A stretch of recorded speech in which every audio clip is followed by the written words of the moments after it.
Hello, Bacho. Let's read the given question. The question says a vessel of volume 5 liter contains 1.4 gram of nitrogen at 1800 Kelvin. If 30% of its molecules are dissociated into atoms at this temperature, what would be the pressure of the gas?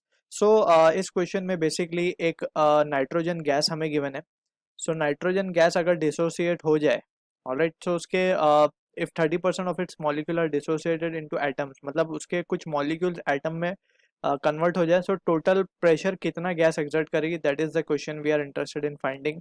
सो यहाँ पे की concept के तौर पे we will say कि we will use the make use of the equation of ideal gas, that is PV equals to NRT.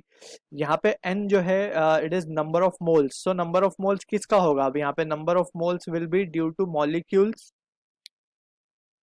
Plus due to atoms. Alright, तो ये दोनों का टुगेदर हमें नंबर ऑफ मोल्स निकालना पड़ेगा, क्योंकि 30% अब मॉलिक्यूल बचेंगे, 70% will be what, 70% it will be 30% of its molecule are dissociated into atoms. यानी कि अब 30% जो मॉलिक्यूल हैं वो किस में कन्वर्ट हो चुके हैं? एटम्स में हो चुके हैं. सो अब बचे कितने? 70%. यानी कि ये 70% ऑफ मॉलिक्यूल्स होंगे और ये 30% ऑफ एटम्स हो जाएंगे. ऑलराइट, सो इन दोनों का टुगेदर हमें नंबर ऑफ मोल्स निकालना पड़ेगा. Then we have the value of ideal gas, that is gas constant, जो कि 8.31 होती है.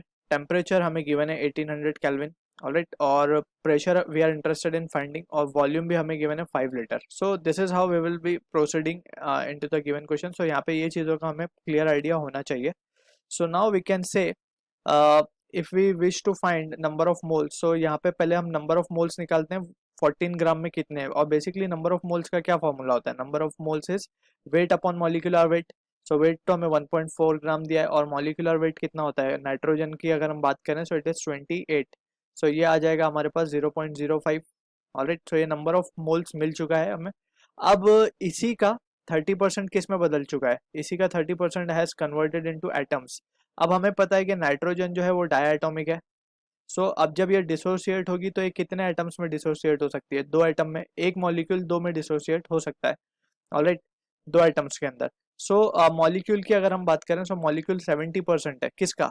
0.05 का. सो वी कैन से इसका नंबर ऑफ मोल्स कितना हो जाएगा मॉलिक्यूल के लिए?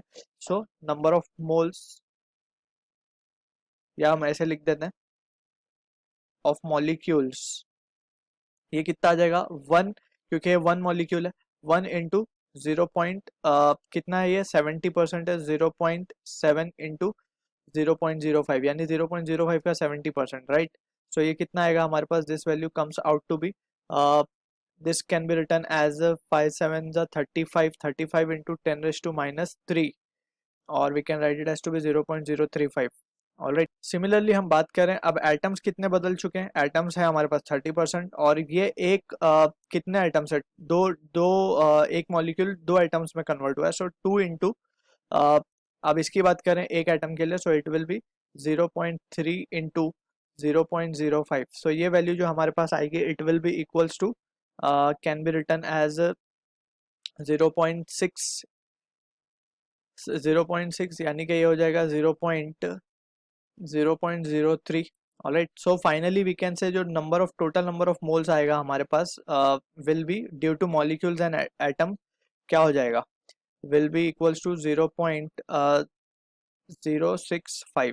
ऑलराइट, सो ये नंबर ऑफ मोल्स हमें मिल चुका है. Now we can be able to calculate the value of pressure.